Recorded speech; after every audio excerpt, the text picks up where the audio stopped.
Hola, buenas tardes a todos. Les traigo un saludo desde el hermoso estado de Tlaxcala. Particularmente saludo a ustedes, mamás, papás, compañeros, maestros y maestras que me escuchan de toda la República, especialmente niñas y niños. A continuación, daré la presentación de la nueva familia de los libros de sexto grado. Si hiciéramos un ejercicio como el que se plantea o como el que realizamos en nuestras aulas, se trabaja como una pequeña comunidad de aprendizaje, un equipo. Este es el equipo de trabajo que hoy culmina con la presentación de los siguientes libros. Para los alumnos, una antes, por favor. Para los alumnos de sexto grado van a contar con los 3 proyectos que son proyectos escolares, proyectos comunitarios, proyectos de aula, además del libro de múltiples lenguajes. Nuestros saberes van a tener 2 libros de apoyo, que son Cartografía de México y el Mundo, así como nuestros saberes México, Grandeza y Diversidad, que el especialista en la materia será quien se encargue de profundizar en el tema. Ahora bien, para nosotros los maestros vamos a tener un libro sin recetas fase 5, en donde nos aportará conocimiento sobre estos 3 escenarios que se plantean aquí, así como las metodologías que sugiere la nueva escuela mexicana. Adelante, por favor. El libro de múltiples lenguajes nos presenta mediante imágenes, mediante la presentación atractiva, una reflexión crítica que nos invita a una lectura de comprensión. Si bien la lectura están guiadas o nos pone como centro al alumno, también invita a la lectura a los padres de familia, particularmente a los docentes para dar acompañamiento en los proyectos antes citados. Adelante, por favor. Imágenes como la que pueden ver acá, en donde maestras, maestros, ilustradores, ilustradoras se han compaginado para presentarnos imágenes de este tipo que inviten a la reflexión. Adelante, por favor. En la estructura de los libros, como ya se ha venido viendo en los grados anteriores, tenemos los campos formativos, que son 4 y que se presentan en la parte izquierda, así como los ejes articuladores, que van a permitir enlazar los contenidos implícitos en el plan de estudios de la nueva escuela mexicana. El siguiente libro es Nuestros Saberes. Mamás, papás, particularmente este libro tiene una característica esencial. ¿Cuántas veces no se han sentido solos cuando dejamos una tarea o cuando no sabemos cómo abordar un tema? Tenemos que recurrir a diversas fuentes de búsqueda, pero si es noche o no tenemos internet o no podemos ir a la biblioteca, este libro nos va a ayudar a investigar o nos va a dar unos pequeños conceptos, así como guía de lo que el niño vio en la clase. Ayuda a los padres de familia, pero también, en la siguiente, por favor, al docente. Si podemos ver en esta imagen que viene en el libro, está la situación para aprender en familia. En esta parte es en donde el papá se va a guiar y los niños también. Además, en la parte inferior, donde dice profundicemos, el docente podrá consultar alguna secuencia, profundizar algún tema, además de que nos ofrece alternativas para el trabajo en el aula. Adelante, por favor. Estos 3 libros que se dan en distintos escenarios, como son los escolares, comunitarios y de aula, incluyen proyectos. Los proyectos están enlazados a los campos formativos debidamente con los contenidos. En el caso de los escenarios escolares, es para trabajarlo en una comunidad escolar.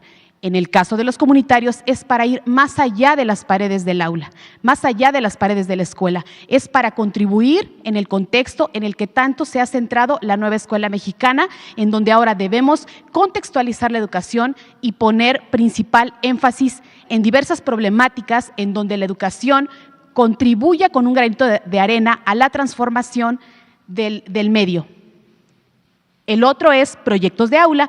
Como su nombre lo dice, en el aula trabajaremos en pequeñas comunidades de aprendizaje determinados proyectos que el maestro puede elegir. En esa autonomía que el maestro tiene, puede elegir el que él considere trabajar de acuerdo a las necesidades que se tengan. En un caso particular, la propuesta que yo di a los nuevos libros de texto, de manera específica en los proyectos escolares, aparece el proyecto de Piénsalo la próxima vez. Mamás, papás, ¿por qué piénsalo la próxima vez? Porque si nosotros hacemos un pequeño llamado de atención al niño con esas 4 palabras, él lo recordará. En este caso, yo propongo un aprendizaje-servicio, que es una de las 4 metodologías que incluyen o que nos aporta la nueva escuela mexicana. En este proyecto de aprendizaje, los niños van a analizar algún conflicto. En este conflicto van a diseñar una campaña en donde ellos tengan una forma de resolver un conflicto de forma pacífica. Bien, entonces trabajo la metodología aprendizaje-servicio en sus 5 fases y como pueden ver, bueno, solamente ilustro la pequeña parte ya que mis compañeras desglosarán ellas su propio proyecto para explicar a grandes rasgos de lo que corresponde. Eso es todo. Gracias. Gracias, maestra. Damos la palabra a la maestra Isabel Camargo Cesárea. Buenas tardes, queridas madres y padres de familia, maestras y maestros que nos están escuchando y a todos aquellos que están en este momento. El día de hoy yo les voy a platicar sobre un proyecto comunitario que se realizó para 6º grado. Este proyecto comunitario es del campo Saberes y Pensamiento Científico. Su título es Mosaicos de la Biodiversidad, el desafío de la simetría.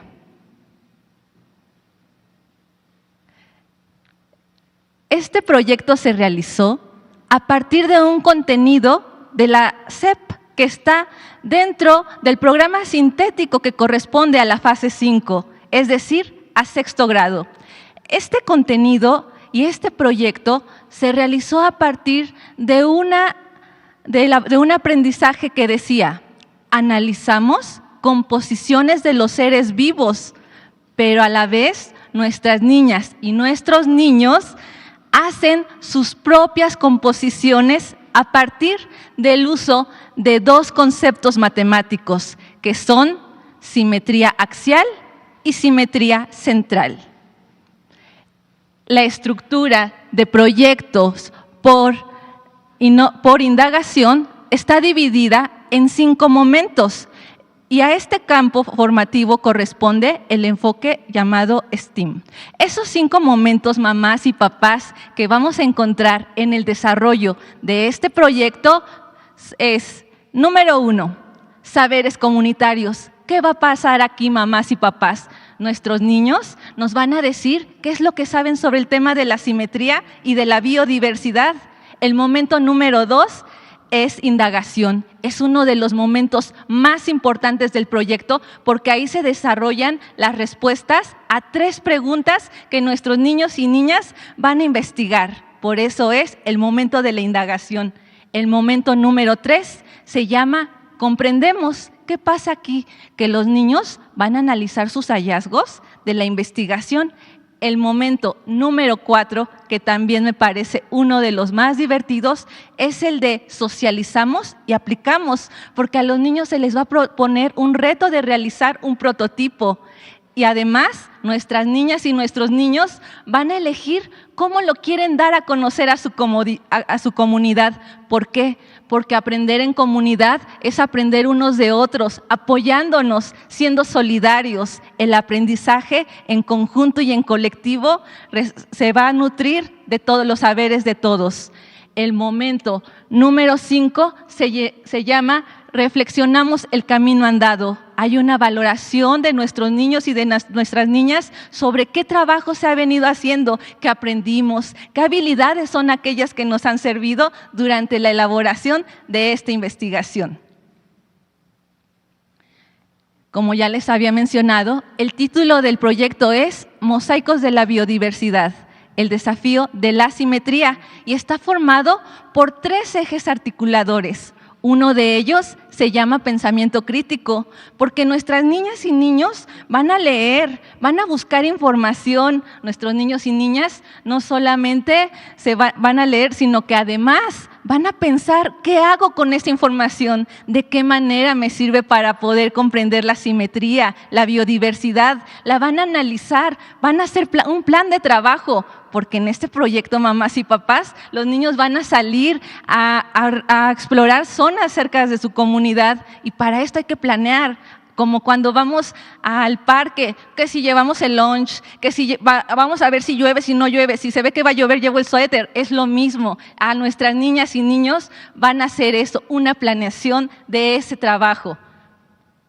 El otro eje articulador se llama interculturalidad crítica, porque en todas las comunidades hay cosas de las cuales aprender y están a la mano, pero necesitan el ojo curioso que tienen nuestras niñas y nuestros niños.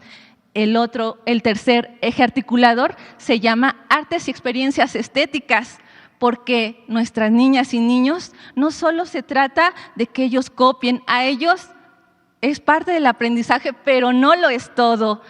Aprender es también crear, y nuestros niños y nuestras niñas tienen mucho que decir y mucho que expresar, y este es el espacio para que toda esta creatividad se muestre a los demás y la compartan.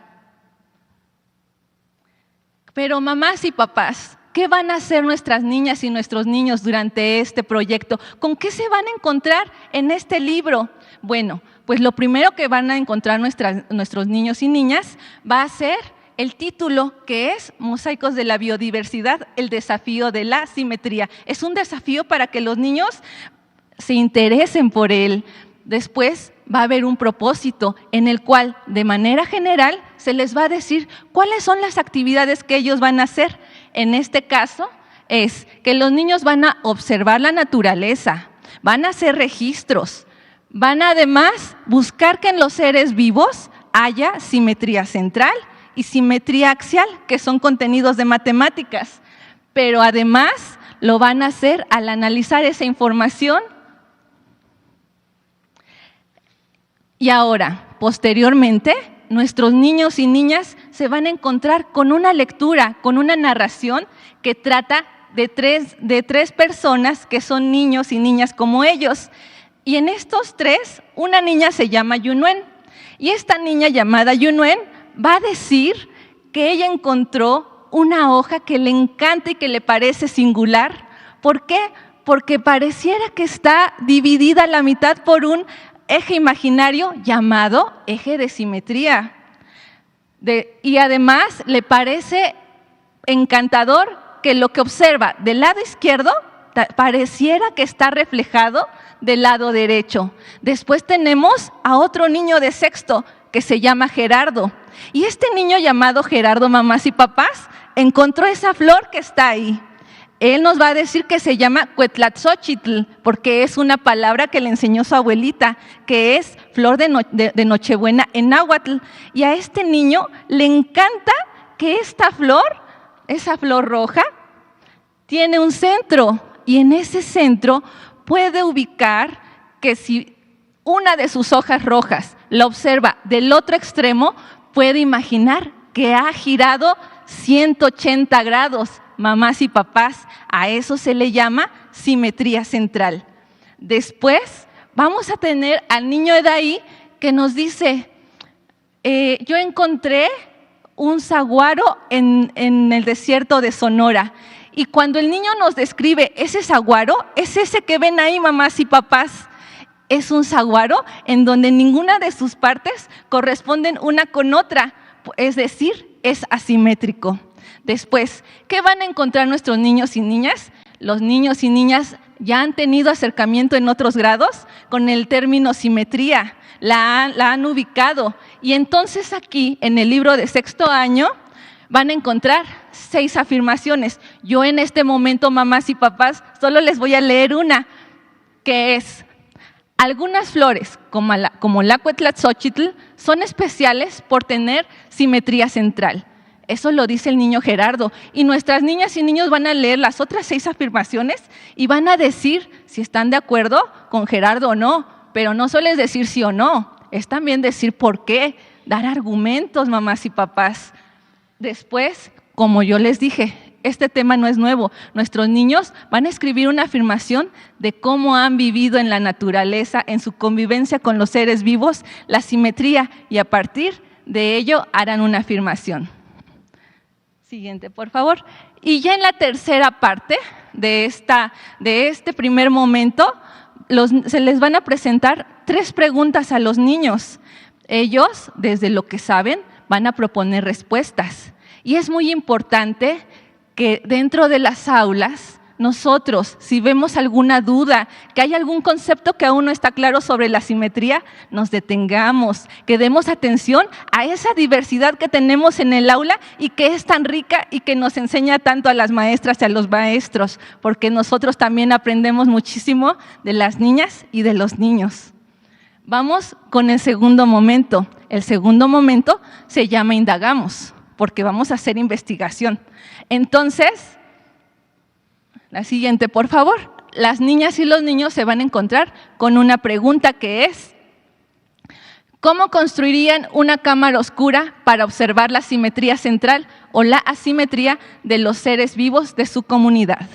Una cámara oscura, mamás y papás, es una caja que se construye con un orificio en el centro y se coloca una hoja que transparente la luz. ¿Por qué? Esto es con lo que se tomaban imágenes antes de que existieran las cámaras, mamás y papás. Y con esta cámara va a tener una peculiaridad, que cuando uno observa a través de ella, las imágenes se ven invertidas. Las imágenes han girado 180 grados, que estamos manejando desde ahí el concepto de simetría central. Siguiente, por favor. Y ahí en el libro nos van a dar una propuesta de cómo hacer una cámara oscura, pero si por algo no hubiera un material o no tuviéramos acceso a él, mamás y papás, con su creatividad de apoyo, pueden buscar otras formas, sustituirlos, porque como les dije, no hay una sola realidad. México y la vida en sí está llena de diferentes realidades, entonces podemos buscar otras alternativas. Esto es una propuesta. Entonces ya tenemos que los niños ya hicieron una cámara oscura y ahora vamos a ver a qué partes, a qué zona vamos a ir a buscar seres vivos. Por ejemplo, en mi caso, trabajo en el Cerro de la Estrella. Ahí hay una zona donde hay muchos árboles y hay seres vivos. Podemos ir a esa zona, pero como les dije, hay que planearlo. ¿Qué voy a llevar? ¿Con quién voy a ir? ¿Qué, cuándo, dónde, etcétera? Posteriormente, las niñas y los niños, con mucho respeto, van a estar ahí buscando a estos seres vivos. No los vamos a maltratar, porque todo ser vivo merece respeto y somos parte de un medio ambiente que requiere un equilibrio.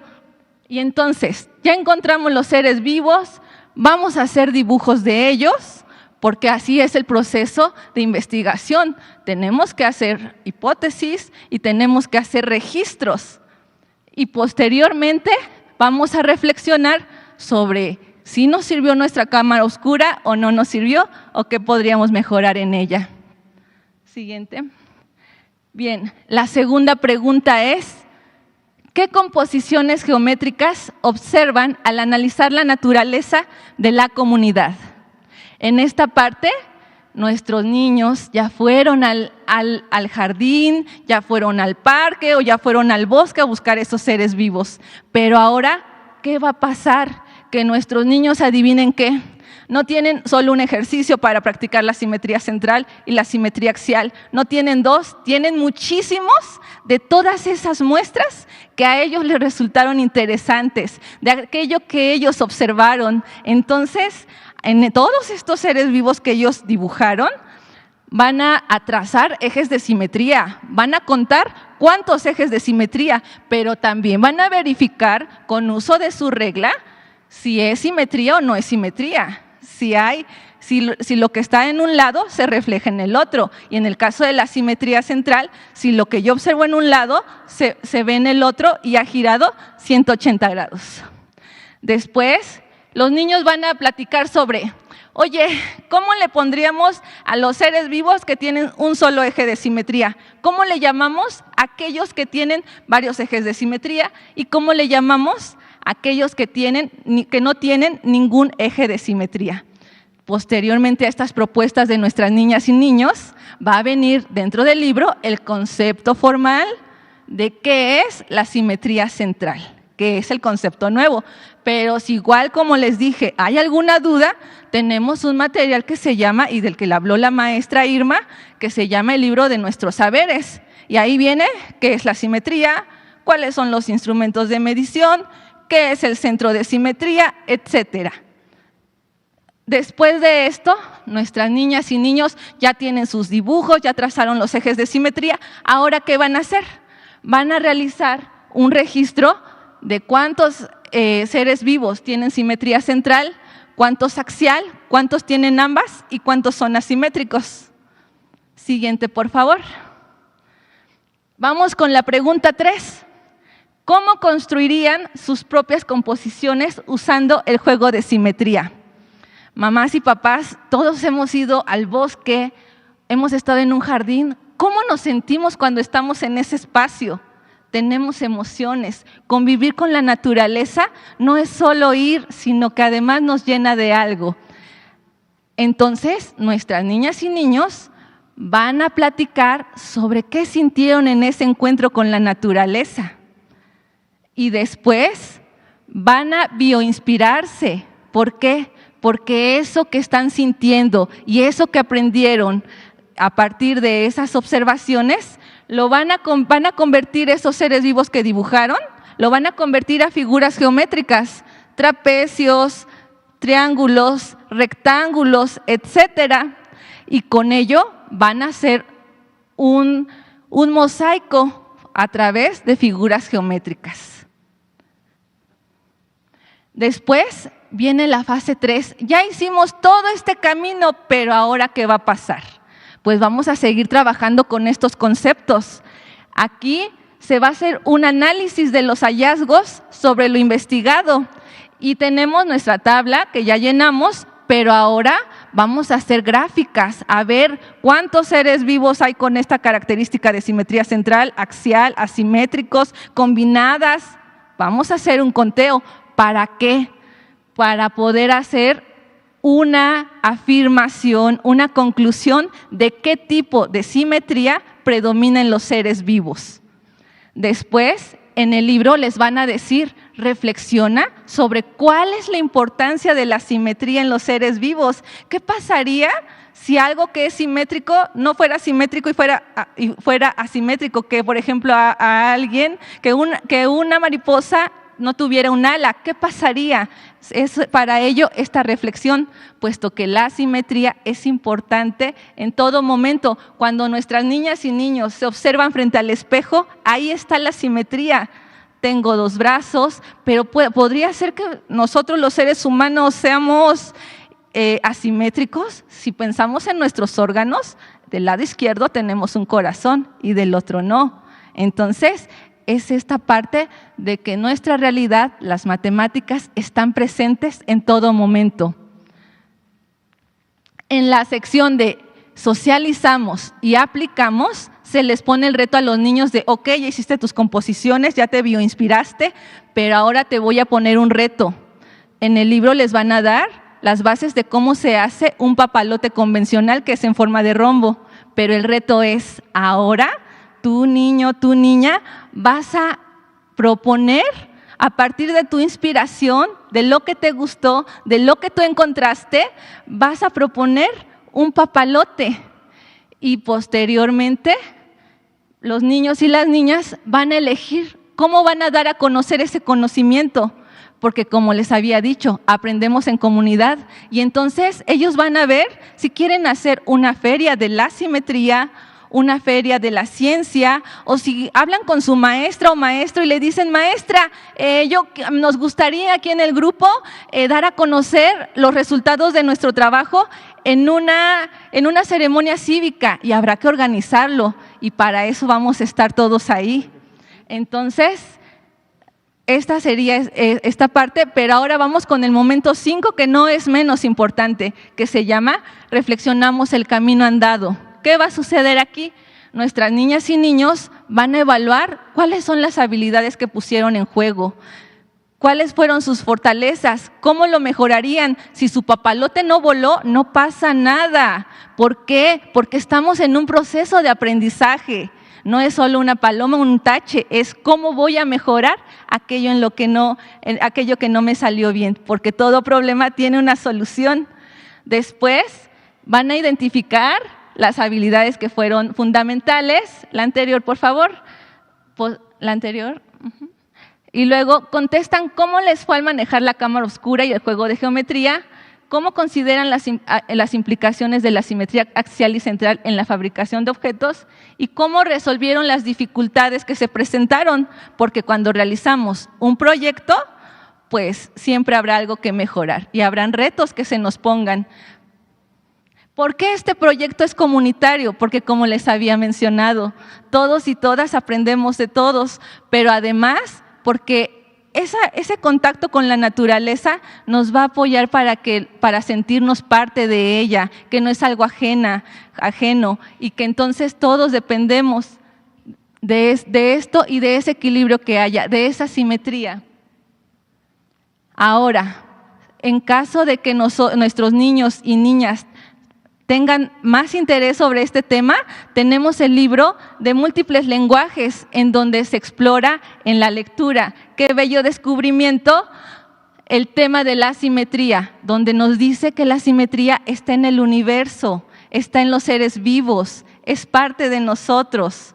Mamás y papás, el trabajo por proyectos hace que nuestras niñas y nuestros niños sean los protagonistas de su aprendizaje y con el apoyo de ustedes y de nosotras las maestras y los maestros se vayan nutriendo. Gracias, maestra.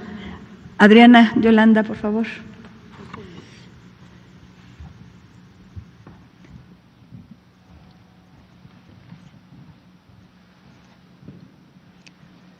Muy buenas tardes a todas y a todos.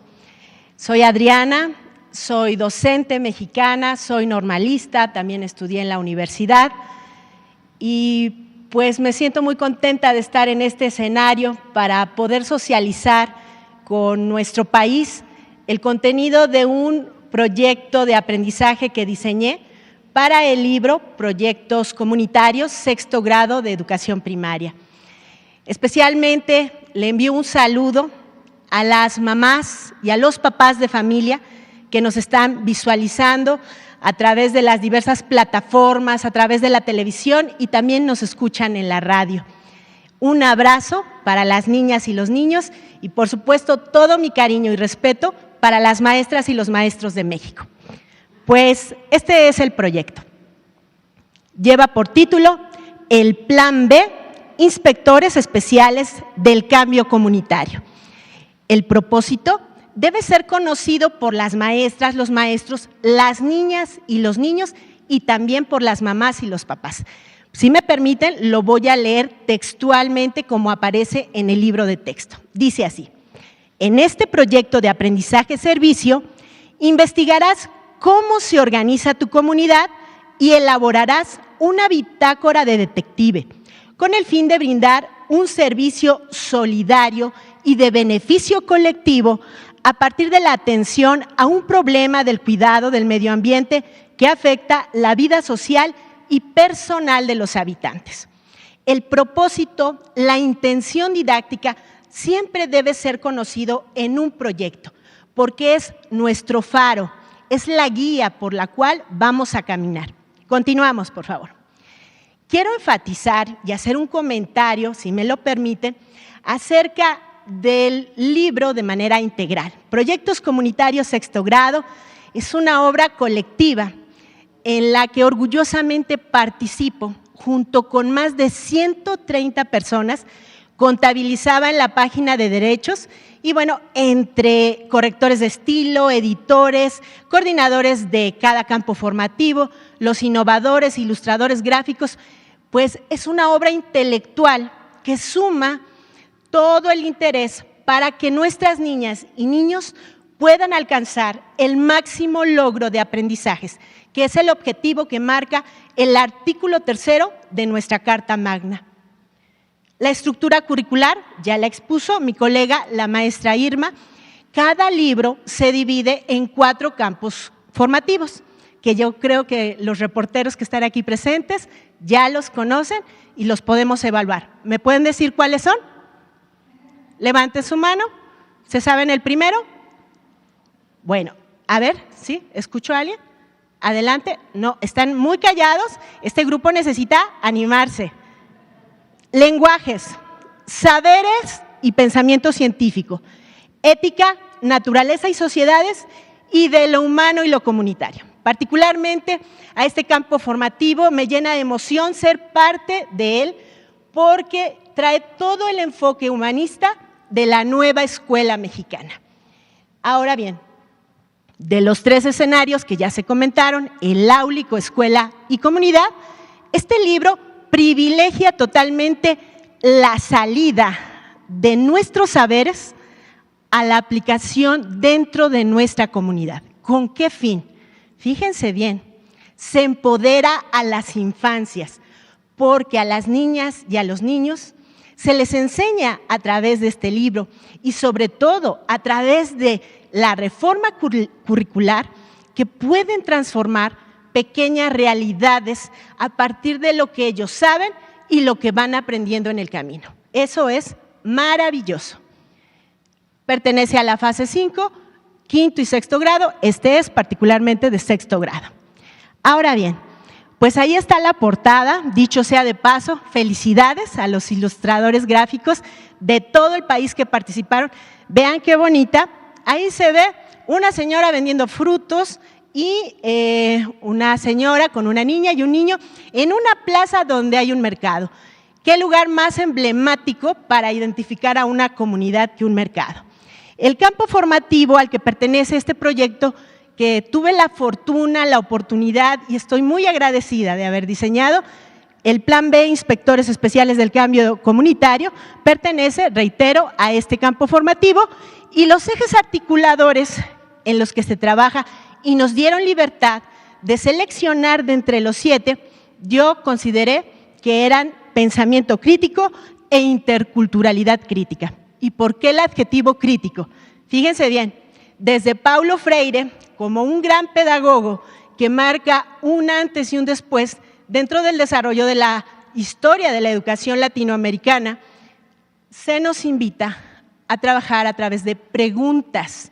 Las niñas y los niños desarrollan intereses a partir de preguntas y ser crítico es cuestionar la realidad en la que viven tanto las niñas como los niños. Bueno, pues ya el proyecto en sí, aquí tienen el dibujo, vean, hay 2 niños caminando por la ribera de un río y unas ovejas. Entonces traen en su mano unos instrumentos que son propios de los detectives.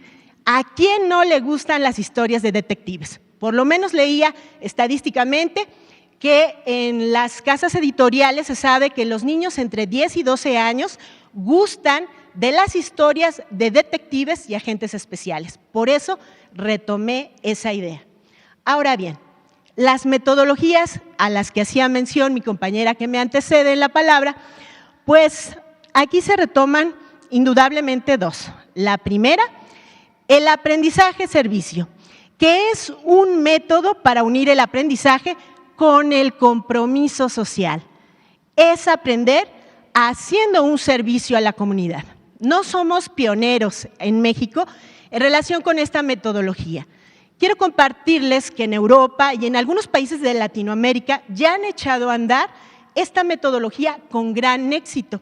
No se trata de hacer un servicio a la comunidad de manera aislada, sino vincular con el currículum y con los aprendizajes de las escuelas para que las niñas, los niños, los adolescentes y jóvenes vean que todos, a partir de pequeñas acciones, podemos transformar nuestro contexto más cercano, en este caso, nuestra comunidad, barrio, colonia, etcétera. La metodología, bueno, ahí estaba también el aprendizaje a base de proyectos, el ABP.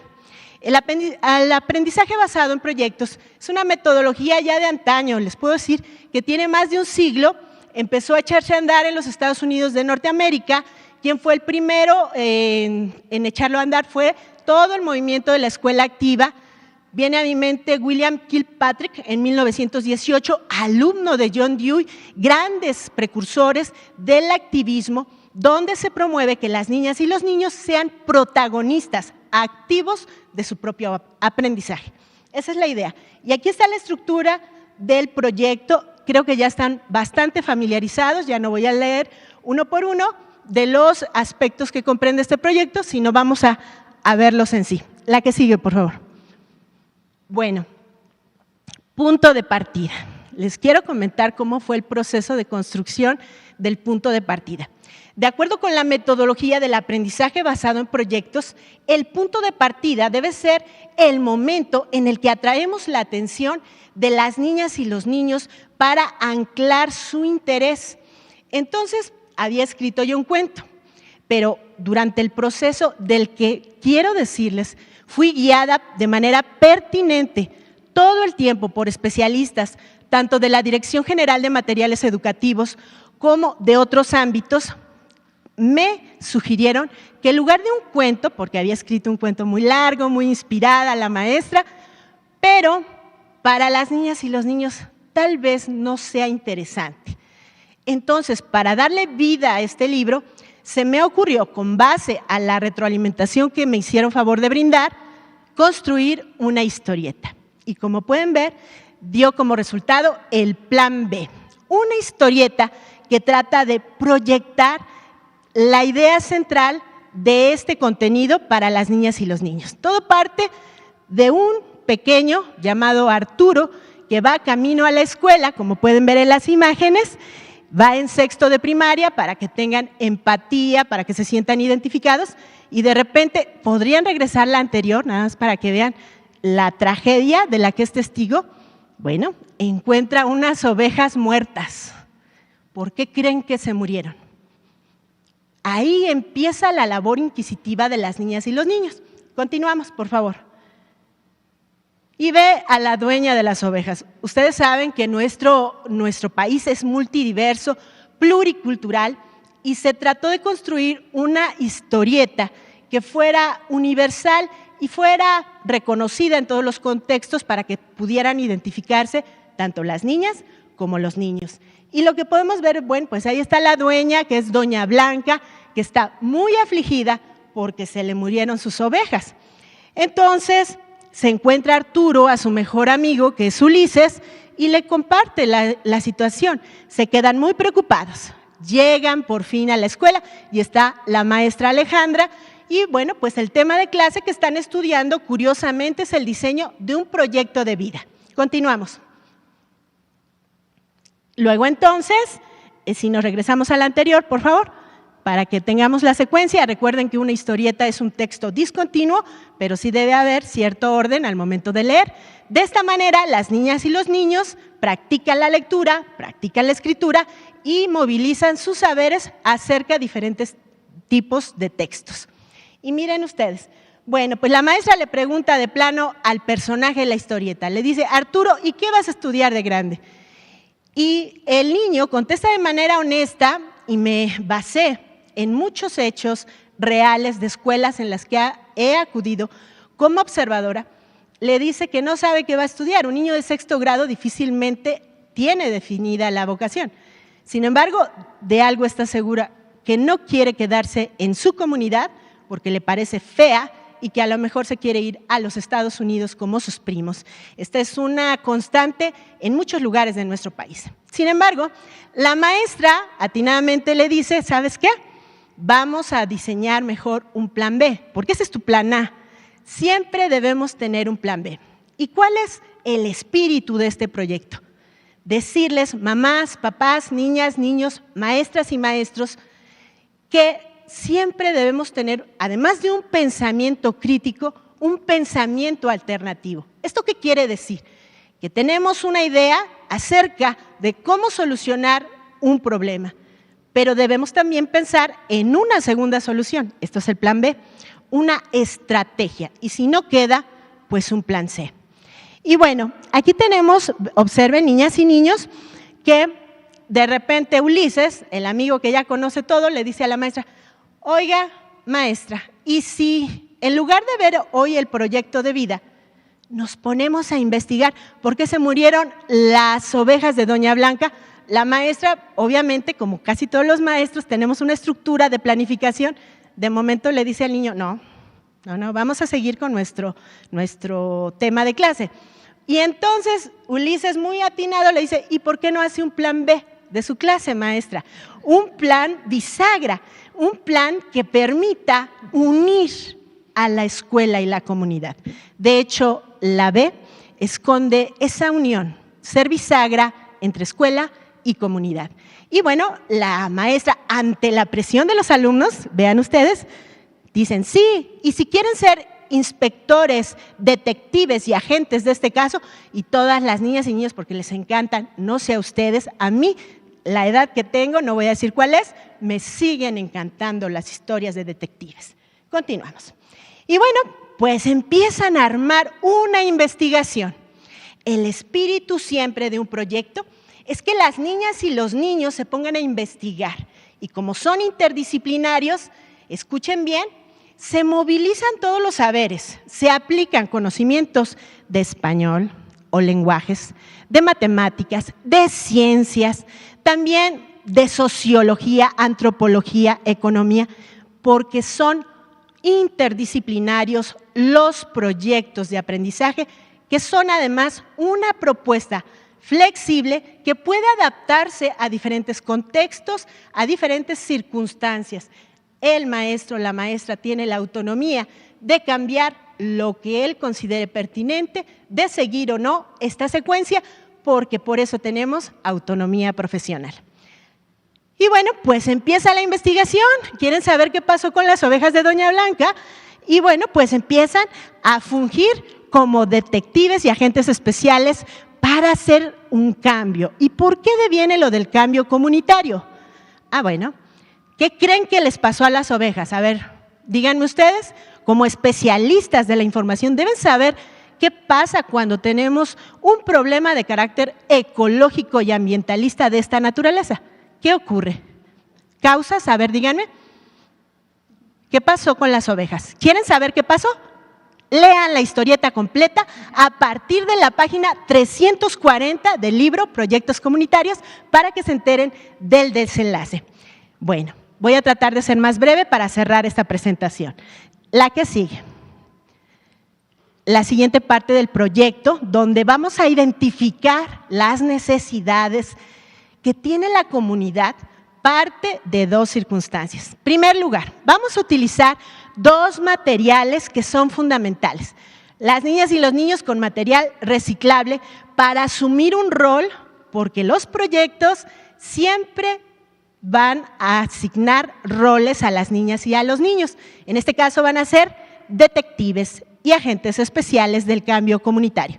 Así que se van a hacer su insignia y además van a llevar una libreta para practicar lectura, escritura, registros. Bueno, voy a hacer un apunte.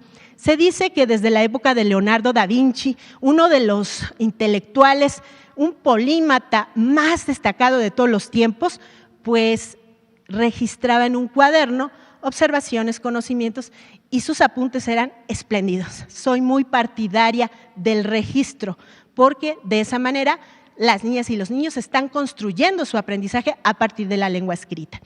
Y asimismo, dos preguntas nodales. ¿Cómo se organiza tu comunidad? ¿Y qué problema del medio ambiente identificas en tu comunidad que tú puedes contribuir como niña, como niño, como mamá y como papá?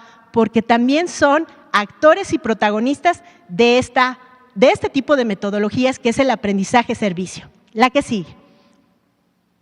Y bueno, pues quiero decirles que la maravilla de la nueva familia de libros de texto es que guardan una relación entre ellos y el libro Nuestros Saberes permite profundizar. Así que mamás, papás, niñas, niños, maestras y maestros, En las páginas que aparece en el libro de Nuestros Saberes, el tema beneficio social y cuidado del medio ambiente nos permite profundizar más para que podamos buscar esas respuestas a las preguntas que abren este proyecto. Continuamos. La creatividad en marcha. Ahora sí, bueno, se identifica un problema, se invita a miembros de la comunidad, a papás y a mamás a que dialoguen, a que aprendamos a escuchar al otro y a desarrollar muchos valores como son la empatía, el respeto, la amistad inclusive. Y no estamos exentos de que haya tal vez algún conflicto porque haya diferentes puntos de vista. Y ahí está el arte. A las niñas y a los niños, a partir de una asamblea, se les puede enseñar a solucionar conflictos a partir del diálogo. Se va a identificar cuál es el problema del medio ambiente y van a proponer alternativas de solución. ¿Existe una receta? No. Por eso existe el libro sin recetas para maestras y maestros. Nada está escrito del todo en un proyecto. Un proyecto está en construcción, siempre se está renovando. Y bueno, pues hay un proceso antes, durante y después. Pensemos, un problema del medio ambiente muy común y lamentablemente ocurre en nuestras comunidades es arrojar desechos sólidos en espacios donde la gente transita y se generan otro tipo de problemas como son enfermedades, hasta inundaciones, porque obstruyen la filtración del agua a partir de las coladeras, de las cunetas, etcétera. Entonces, si las niñas y los niños, la comunidad que participa con ellos, se propone un día hacer un día de limpia, por ejemplo, esto es maravilloso porque se sacan fotografías de un antes y un después. Las niñas y los niños, las mamás y los papás, las maestras y los maestros también, aprendemos que con pequeñas acciones podemos hacer grandes cambios y de ahí se deriva una forma diferente de trascender de la escuela a la comunidad. Continuamos y pues donde valoramos y compartimos nuestros logros, ya lo han comentado perfectamente mis compañeras, no quiero ahondar más. El enfoque de la evaluación formativa tiene que ver con acompañar a las y a los niños durante todo el proceso. Siempre hay un producto final, siempre en los proyectos. Pero créanme que en el proceso de evaluación formativa no evaluamos solamente lo último, sino evaluamos, fíjense bien, el proceso. Cuáles fueron las actitudes, cuáles fueron las competencias, los conocimientos que se lograron construir durante todo el desarrollo del proyecto. La que sigue, por favor. Yo solamente quiero agradecer al Gobierno de México, a la Secretaría de Educación Pública, a la Dirección General de Materiales Educativos, por la oportunidad histórica que nos ha posibilitado, a las maestras y a los maestros, que nos sentimos revalorados de otra manera, escribiendo para nuestros estudiantes. Esto es una maravilla. No puedo sentir más que gratitud. Quiero decirles a las mamás, a los papás, a las niñas, a los niños, que tengan confianza. Reviso y reviso este libro y siempre quedo fascinada, porque ahí hay el trabajo de muchas inteligencias con la mejor voluntad de formar a nuestras niñas y niños para necesidades del siglo XXI. Por eso tengo la esperanza de que este 28 de agosto las niñas y los niños van a tener esa maravilla que todos esperábamos con emoción. No me dejarán mentir los aquí presentes. Cuando nos entregaban nuestro paquete de libros de texto gratuitos, la emoción nos desbordaba. Son una herramienta de apoyo que puede fortalecer enormemente el aprendizaje y tengo la confianza de que se han elaborado con cariño, profesionalismo y respeto para las infancias en un modelo educativo que queda perfecto para nuestros días y que es la nueva escuela mexicana, un modelo que está en construcción. Muchas gracias por su atención. Gracias, maestra. Ahora escucharemos a Ana María Prieto. Buenas tardes a todos los padres y madres de familia, a los profesores y profesoras, a los niños que nos ven y nos escuchan, y las niñas, y a los aquí presentes, muchas gracias por esto. Bueno, después de la maravillosa exposición que han hecho mis compañeros, a mí no me queda más que presentar un libro que surge de una transposición didáctica. ¿Qué quiere decir esto? Quiere decir una adaptación de un material hecho por especialistas que tuve la fortuna de que me invitaran a participar, envolverle un texto propio para los niños, un texto didáctico, un texto accesible y para las familias sobre todo. O sea, es un libro que entra a formar parte de la biblioteca de las familias mexicanas en lugares en donde no hay a veces textos y libros que puedan enriquecer los materiales educativos que tenemos en las escuelas, en las comunidades, en las casas. El libro tiene por nombre México, Grandes y Diversidad. Era un libro hecho por más de 30 especialistas. Fue un trabajo interesante y a veces complicado hacer la transposición, porque yo misma en muchos casos, pues como hablan los investigadores a los que somos profesores, a veces dice uno, espérame un momentito, como que, ¿qué me quieres decir? Pero en una interacción con ellos logramos, la verdad, un texto que se presentó en marzo. No es un texto nuevo, no es que nos los hayamos sacado como magos del bolso, no.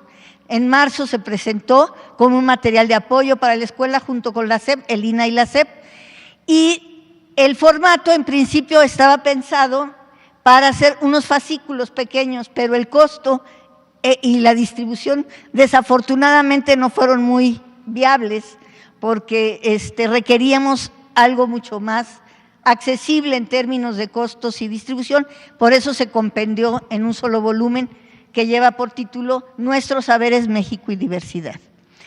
Bueno, este texto tiene 20 capítulos que forman parte de la magna obra que ya tiene 2 años aproximadamente que salió el libro, y la adaptación se trabajó durante todo el año pasado y se presentó en marzo, como les señalaba, y hace todo un recorrido desde la conformación de nuestro territorio hasta nuestros días. No me entretengo mucho porque el tiempo es corto, lo podrán ver, están en línea tanto el libro, si lo quieren comparar con los fascículos, si lo quieren comparar con el libro ya compendiado nuevamente, ahí podrán ustedes ver los ajustes que se hicieron o las cuestiones que se vieron. La estructura de los capítulos en esta versión, que fueron los fascículos y ahora el libro, tiene un texto introductorio. ¿Cuál es la función del texto introductorio? Contextualizar el tema, los saberes previos mediante una pregunta generadora, conectar el nuevo contenido y motivar a los estudiantes a leer, y centra la mirada en aspectos específicos. Alguien me dirá en este momento, los padres estarán preguntando, a ver, este libro tiene una estructura distinta. Sí, tiene una estructura distinta porque este es un libro de apoyo. O sea, si yo estoy investigando, como decían los compañeros, en un proyecto, o vamos a hacer una efeméride en la escuela y de repente resulta que es el 21 de marzo, ay, pues ¿quién fue? Vamos a indagar efectivamente más sobre ese hecho, sobre ese periodo, sobre ese proceso, y vamos también a ir ubicando en el tiempo, en el espacio, en un contexto histórico, lo que vamos aprendiendo en la escuela. Está el cuerpo narrativo. En efecto, la mayoría de los textos que abordan la historia, la abordan en forma narrativa.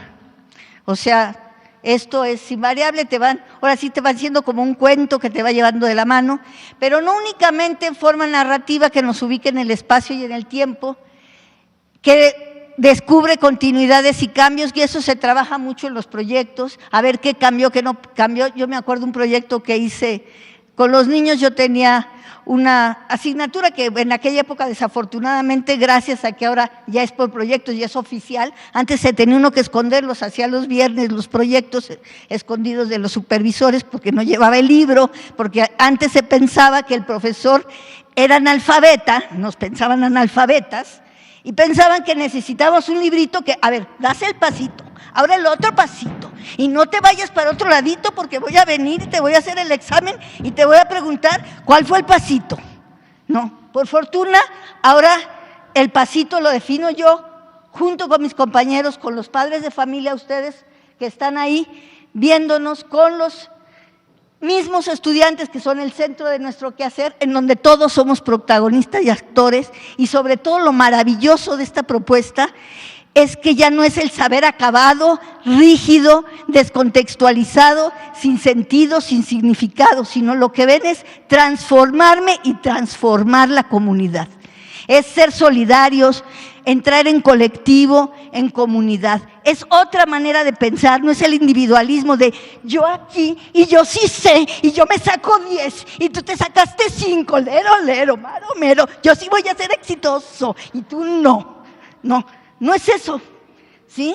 Ahora el asunto es todos somos uno para todos y todos para uno.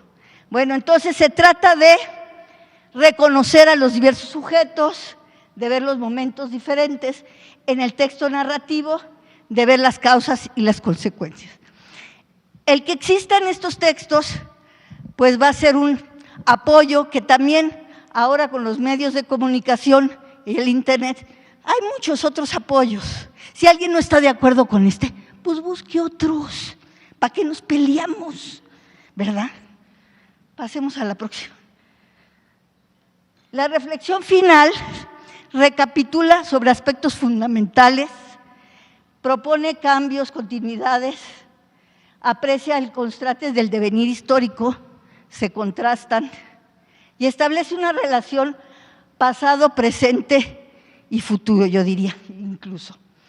Por ejemplo, es muy importante que podamos en el transcurso reflexionar sobre cosas como la que aquí se ve, que lo van a poder ustedes leer, en donde se dice que queremos generar una cultura de respeto hacia la naturaleza y hacia los otros, distintos, diversos y múltiples, como una reflexión final, después de todo un proceso en donde efectivamente tan había una cultura de la discriminación que había que diferenciarse y hacer ciento y tantas castas, porque yo no era igualito que tú, ¿no? O sea, tú eras mestizo, tú ya eras sambo, tú eras un salta para atrás y tú, pues ni te entiendo, ¿no? Si se revisan a Humboldt, verán los nombres de las castas que había en aquella época. Pasamos entonces, el sentido de la reflexión final esa. Está lleno de recursos gráficos, o sea, justamente para que sea un material de apoyo que permite ubicar en mapas desde las placas tectónicas para ver y explicarnos la configuración del territorio. Esta que seleccioné, porque uno a veces cuando oye las mañaneras y oye cómo va el Tren Maya y los descubrimientos y hallazgos arqueológicos, pues no entiende por qué tantísimos, ¿no? Dan unas cifras inmensas, pero cuando uno ve este mapa, dice, a Chihuahua, pues es que había un titipuchal de comunidades y efectivamente está plagado de sitios arqueológicos y es un lugar de una riqueza impresionante. Aquí este otro nos permite ver un error conceptual que teníamos los maestros de que los olmecas solamente estuvieron en Veracruz y Tabasco. Toda esta es la zona de influencia olmeca. O sea, para que veamos efectivamente lo que eran nuestras civilizaciones antiguas, que no prehispánicas, antiguas, porque este país no se define de lo hispánico antes y de lo hispánico después. Nosotros, igual que los europeos, tenemos una historia antigua propia. No vinieron ellos a descubrirnos nuestra historia. Así como tampoco hay prehistoria, porque todos somos sujetos históricos. Bueno, pero ese ya es un pleito conceptual, padres, que luego lo analizaremos. Tiene esquemas, ilustraciones y tablas que efectivamente nos permiten de manera gráfica poder establecer algunas situaciones, y algo que me parece muy interesante es ese nuevo concepto que se llama el antropoceno, que es nuestra nueva era geológica de la cual estamos dando cuenta que a lo mejor esto pues se borra porque a lo mejor acabamos con nosotros y con el planeta, ¿no? Pero bueno, este es un poco otro recurso gráfico muy importante. Aprender a mirar en la escuela también es una forma de aprender. Pasamos a la próxima.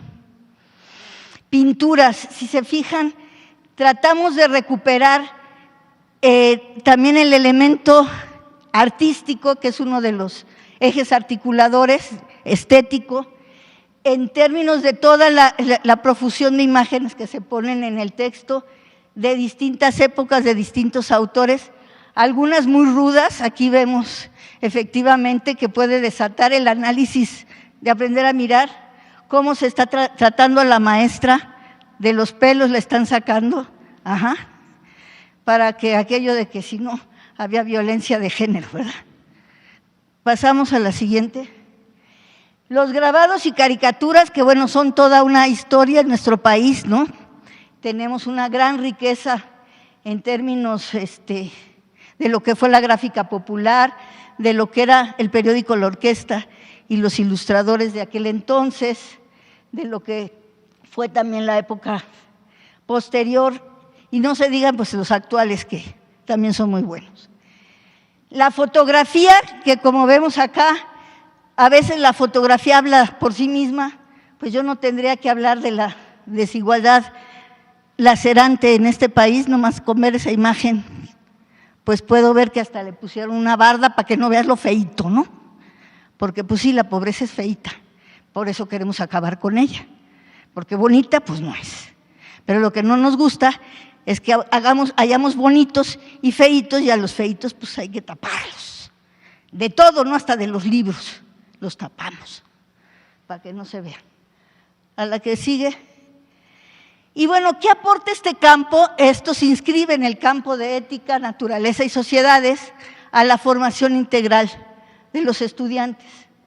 Uno, pensar y pensarse históricamente, porque también tenemos la idea, cuando estudiábamos historia, que por fortuna ahora vamos a tener proyectos, era aprender historia es repetir un discurso ya elaborado por los historiadores y pues que no tiene nada que ver. Y no a que la historia es reconocerme como sujeto histórico, pensar y pensarme históricamente. ¿Qué quiere decir esto, padres de familia, chicos? Que yo soy capaz de cambiar mi realidad. Un sujeto histórico es aquel que se crea y se recrea en la interacción con los demás. Crea el mundo, se cambia, se modifica, no siempre es igual. Entonces, si te está yendo la fregada, pues puede cambiar la situación. Échale ganitas, en grupo, en conjunto, podemos salir. Entonces abre horizontes de futuro. Eso de que la historia es el estudio del pasado y ahí nos quedábamos en el pasado, no, es el presente, pero sobre todo es la proyección a futuro. ¿Qué quiero? Y a partir de lo que los otros lograron, yo proyecto hacia adelante. Y la formación de valores. Esas son la consideración de lo que me parece que aporta esto al concierto de esta gran escuela mexicana. Me parece que es un sueño por muchos de nosotros anhelado en nuestros años de trabajo. Hubiéramos querido haber podido trabajar en esta visión de proyectos, no en esta competencia desleal, asimétrica, que aplasta al otro, que busca cómo le meto el pie para que se caiga, ¿no? Para que yo sea el de adelante, porque además así nos hacían, ¿no? Al de 10, a ver, ese se viene adelante. El de 0, pues que se vaya para atrás, ¿no? Hay que ni lo vean. Entonces, ahora queremos otra cosa. Y los invito a construirlo juntos, a que se sientan actores de este gran proyecto. Como bien decía la compañera, es un proyecto que se está construyendo. Por fortuna, aquí no pensamos que las cosas estén dadas una vez y para siempre, acabadas y perfectas. Las cosas se construyen y en colectivo, con su mirada crítica de todos los actores, nos van a ayudar a crecer. Gracias. Gracias. Bien. Antes de pasar a darles la palabra a ustedes, nada más déjenme hacerles un comentario. Aquí está el libro de proyectos comunitarios. Siempre cuando empezamos un campo, esta imagen. Quiero comentarles que en cada uno de los proyectos, en la parte inferior, aquí, ahí, aquí, está anotado el nombre, la escuela y el grado de maestra que ayudó a la construcción del proyecto. Aquí está en cada uno de ellos. Por ejemplo, aquí está el de la maestra Isabel Camargo Cesario. Aquí vienen sus datos. Ella participó. Esto como parte de un reconocimiento a la labor docente, de un reconocimiento a la práctica permanente. La maestra tiene cerca de 14 años dando clases, la maestra tiene 31 años frente a grupo. O sea, es recuperar la práctica docente, reconocer todo lo que han hecho y hacen las maestras y los maestros todos los días. Este es un detalle.